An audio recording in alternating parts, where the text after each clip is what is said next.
Hola, muy buenas noches. Mi nombre es Andrés Céspedes y voy a hablar sobre las palabras.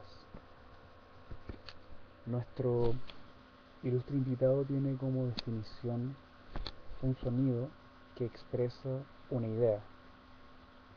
Dentro de los diccionarios y los distintos buscadores que existen, se explica, por ejemplo, de manera detallada, que en el fondo es la facultad de hablar, un compromiso, también un pacto, la palabra, o también palabrería cuando uno habla mucho, como se van a dar cuenta que yo lo hago también. Sin embargo, en ninguna de las definiciones se plantea la emoción como un eje importante de este concepto, que es la palabra. Si nosotros fuésemos de clase alta y viéramos en nuestro sector la foto de un niño comiendo basura, un niño pobre, y como frase de aquel cartel publicitario vemos lo siguiente: ayúdanos a mantener la brecha. ¿Cómo sería interpretado ese cartel, esa publicidad? Con esa foto y esas palabras, ¿existiría una ambivalencia en relación a las reacciones químicas de neurotransmisores, sustancias químicas, hormonas, que tienen relación directa con la emoción? Por un lado tenemos la imagen y por otro tenemos las palabras. Las palabras tienen cargadas una cantidad de emociones increíbles que depende la persona cuál va a ser la intensidad con la cual las interprete. Sin embargo, para comenzar, puedo decir que las palabras tienen una historia.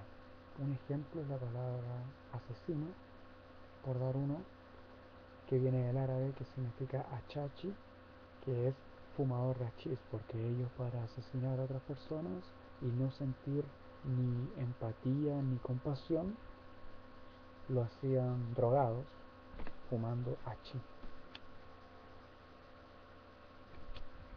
Sin embargo, nos olvidamos de algo: todo en la vida es multidisciplinario e interconectado, y las palabras no son una excepción.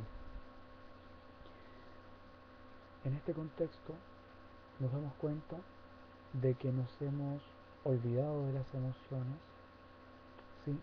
Porque nos hemos visto en que hemos nacido en una sociedad en donde las palabras ya están instauradas, algo así como la tecnología.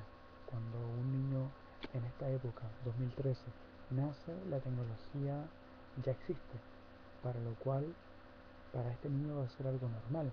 En nuestro caso, las palabras lo han sido de una manera original desde que nosotros comenzamos nuestra existencia, por lo tanto no nos atrevemos a criticarlas,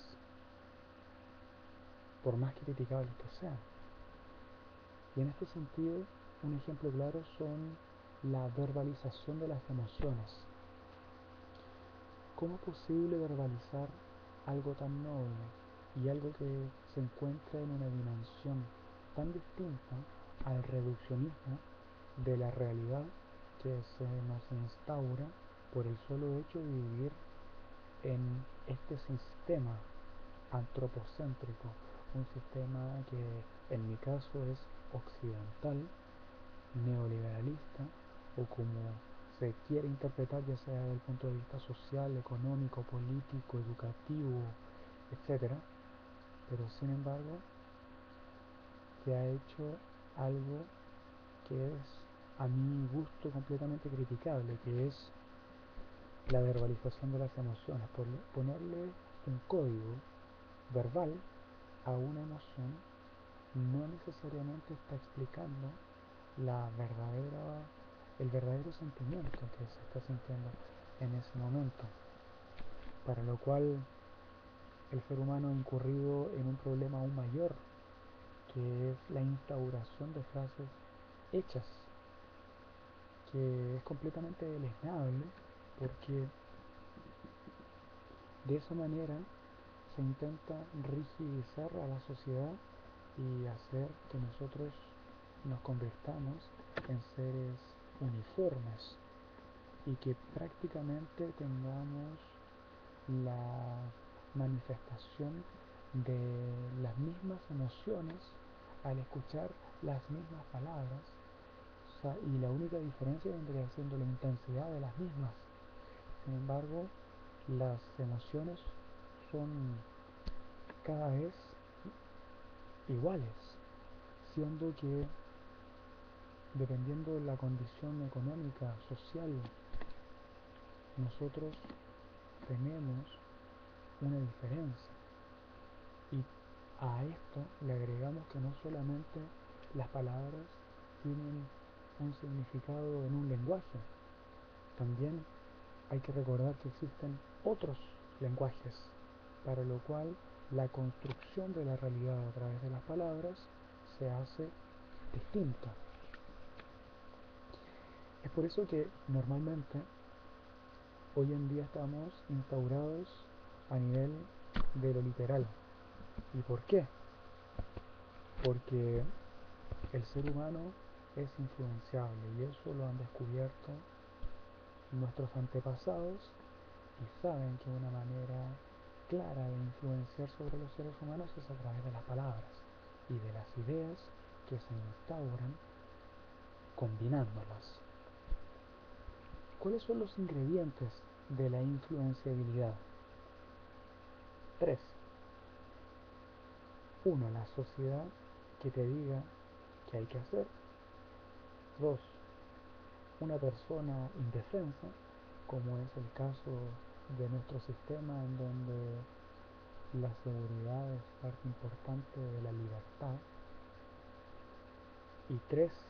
Un círculo de sentimientos positivos, que en este caso vendría siendo el cariño, el amor, y que circunden a una persona, a un individuo, porque no hablamos de sociedad, tratamos de adoctrinar a un individuo para que se inserte en una sociedad que ya está estructurada, para lo cual el aporte que nosotros vamos a hacer va a ser mínimo, porque tenemos que reproducir lo que este sistema conductista nos diga que hacer, queramos reconocerlo o no.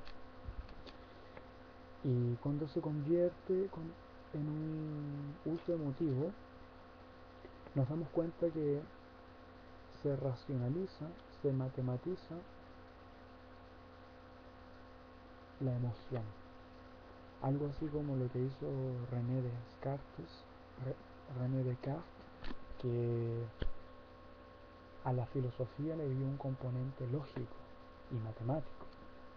Es lo que se quiere hacer con nuestra sociedad hoy en día, y de alguna manera lo que estoy diciendo es que nos estamos acercando a tener un pensamiento cada vez más mecánico, casi computarizado, al punto de que se nos compara con computadoras, obviando algo tan importante como la emoción.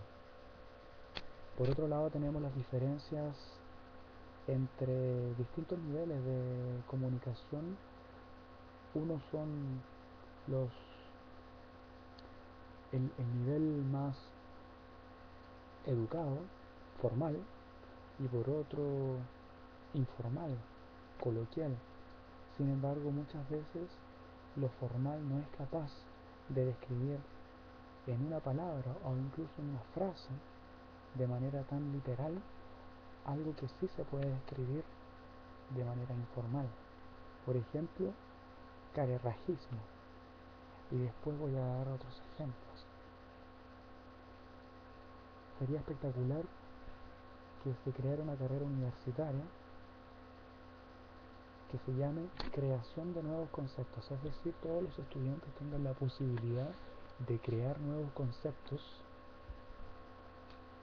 en función de las plataformas que ya existen y darle una definición más acotada a algunos que probablemente no están bien diferenciados en esta sociedad y diferenciarlos, que se cree una carrera universitaria en donde realmente se pueda diferenciar y comprender un concepto, de alguna manera entendiendo que la evolución de los conceptos no solamente se está dando a nivel espontáneo, sino que también se está estudiando de manera paralela, así como también la traducción de palabras que vienen del extranjero y nosotros las adquirimos sin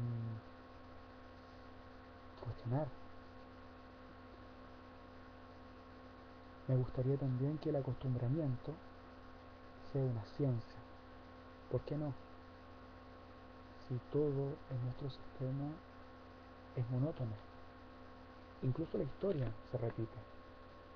La manera de cómo nosotros interactuamos en esta sociedad, de alguna manera, nos hace ser seres productivos, que es lo que quiere. Y por lo tanto, nos acostumbramos. Y muchas veces hablamos en función del acostumbramiento y no de la innovación, la creación y la originalidad que tenemos dentro de nosotros. Y sería muy bueno también que dentro de esta carrera se elaboren ideas que representen muy bien el concepto de repetir una palabra. Sería podrido, es decir, que nos enseñe también a tener la capacidad de utilizar sinónimos, porque mientras más múltiple sea nuestro vocabulario, mejor va a ser para la explicación de ideas. Sin embargo, no nos tenemos que olvidar que lo original aquí siempre son las emociones, siempre. Un ejemplo claro es si tú le preguntas a un niño qué prefiere entre religión o política, ¿qué te va a decir? Quiero jugar. Claro, su manera de comunicarse es jugar y experimentar a través de la comunicación más noble que existe, que es la emoción. El problema de las palabras diplomáticas es que no abarca la dimensión conceptual y emotiva que las palabras del pueblo logran. Por ejemplo, Guerrero, lo que estaba hablando delante. Las palabras grandilocuentes son por un lado jactanciosas y también tenemos muchos ejemplos. Por ejemplo, articular su pensamiento. Simplemente viviendo en un sistema antropocéntrico, en mi caso occidental, neoliberal capitalista, nos damos cuenta que comenzamos a producir asociaciones que nos acostumbramos y que vienen siendo de alguna manera nocivas para nuestra identificación como seres que somos energía. Cuando una persona va a comprarle a su hijo un juguete, pregunta de la siguiente manera: ¿a cuánto está el dinosaurio? Y la respuesta es a 10.000. Entonces, asociamos de inmediato el juguete, que es un animal prehistórico que se extinguió, representado en un dinosaurio a tamaño pequeño, escala probablemente, y no hacemos ese análisis, pero sí lo asociamos directamente con el capitalismo, con el dinero, con el intercambio, que es lo que nuestro sistema quiere instaurarnos, para lo cual, al eliminar los procesos intermedios, no estamos haciendo uso de neuronas que nos permiten eventualmente darnos una información importantísima que nos permitirá más adelante criticar, porque toda crítica comienza por un análisis. Y si existe una premisa A y una premisa B, y pasando por la conclusión de inmediato sin tener pasos intermedios, la persona se convierte claramente en un autómata. Ejemplos de palabras del pueblo que no se pueden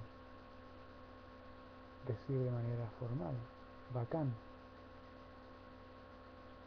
pues o pos. La palabra pos es una palabra complaciente a mi modo de ver. Considero que tú estás complaciendo a alguien cuando tú dices algo, y una manera de suavizarlo tú dices pos o pues. Es una manera de suavizar y complacer a tu interlocutor. Despabila. ¿Cómo podrías decir eso en, en un modo formal? Difícil. Y como privatizar es privar, vamos a hablar de aquellos conceptos que nos limitan. ¿Y cuáles son aquellos conceptos que nos limitan? La respuesta es todos. La palabra hace que nosotros reduzcamos la realidad en distintas secciones, segmentos, clasificándolos en distintos cajones de nuestra mente, haciendo de que no percibamos la realidad tal y como es, sino más bien la conceptualicemos. Y el hecho de darle un concepto a cada una de las cosas que uno está experimentando a través de los sentidos, normalmente, y el más importante en las personas que ven, es la vista. El sentido que más se utiliza es la vista. Y con la vista nosotros somos capaces de asociar las formas, los colores, la profundidad, tamaño e incluso sacar deducciones, todo a través de conceptualización que inevitablemente se convierte en palabra.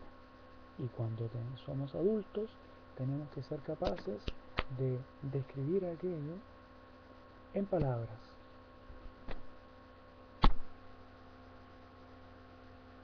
Y existen palabras para todo y que significan distintas cosas. El ser humano tiene que asumir distintos roles cuando sigue siendo lo mismo. Un ejemplo es persona. Tiene múltiples conceptos: usuario, contribuyente, cliente, pasajero, civil, paciente, ciudadano, individuo, esclavo, trabajador, empleado, profesional, técnico, transeúnte, peatón, hijo, padre, sobrino, abuelo, tío, compañero, camarada, alumno y muchos más. Todo eso puede estar desembocado en una sola palabra, que es persona, que tiene múltiples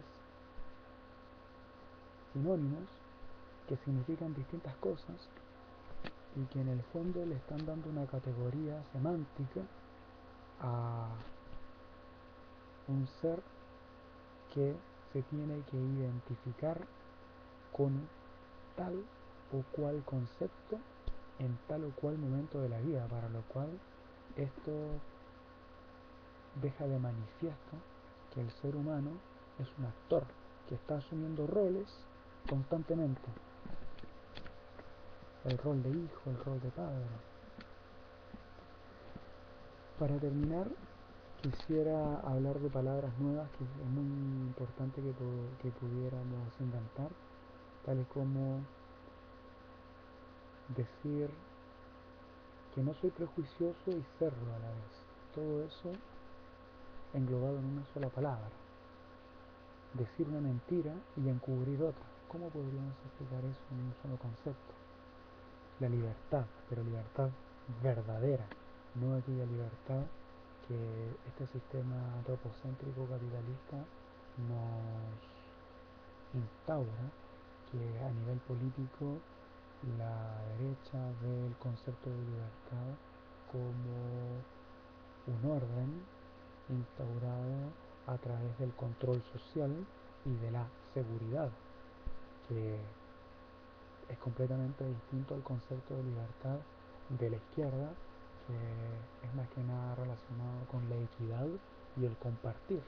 E independiente de la existencia ya de la izquierda o de la derecha, también se necesita un concepto de libertad original, un concepto de libertad que abarque todo y no abarque nada al mismo tiempo, que sea tan importante y al mismo tiempo tan claro. Falta el concepto de libertad verdadero. Una palabra genérica para hombre y mujer, distintos tipos de risas, explicarlo con conceptos. Y bueno, yo he inventado una palabra que define un gobierno autoritario que no se hace responsable de sus delitos, y la palabra es pinochetar. Y no existe una palabra, esto sí que es importante, que refleje o signifique sentimiento y pensamiento al mismo tiempo, algo así como sentir razón. Esa palabra que es tan importante, que debe existir en nuestro vocabulario cotidiano, no existe una palabra que una sentimiento y razón al mismo tiempo, y pensamiento. Desde este punto de vista, el que calla no siempre otorga. ¿Por qué? Porque no siempre tenemos las ganas de discutir con las personas para no caer en su mismo nivel de estupidez. Tú no eres ni blanco ni negro, ni de izquierda, ni de derecha, ni de arriba, ni de abajo. Eres. Y para terminar, si yo tuviese los recursos, me encantaría hacer una película, un filme, en donde haya una tribu indígena que tenga distintas experiencias y trama, y que se comunique en su lenguaje, y que el telespectador tenga la obligación, tenga esa capacidad de esforzarse para entender la historia, sin necesidad de haber comprendido el lenguaje en el cual se habla aquella historia. Sería bonito pasar por ese esfuerzo, por ese test, y darnos cuenta que las palabras son secundarias al momento de compararlas con la emoción. Muchas gracias por su paciencia y espero recibir comentarios. Gracias.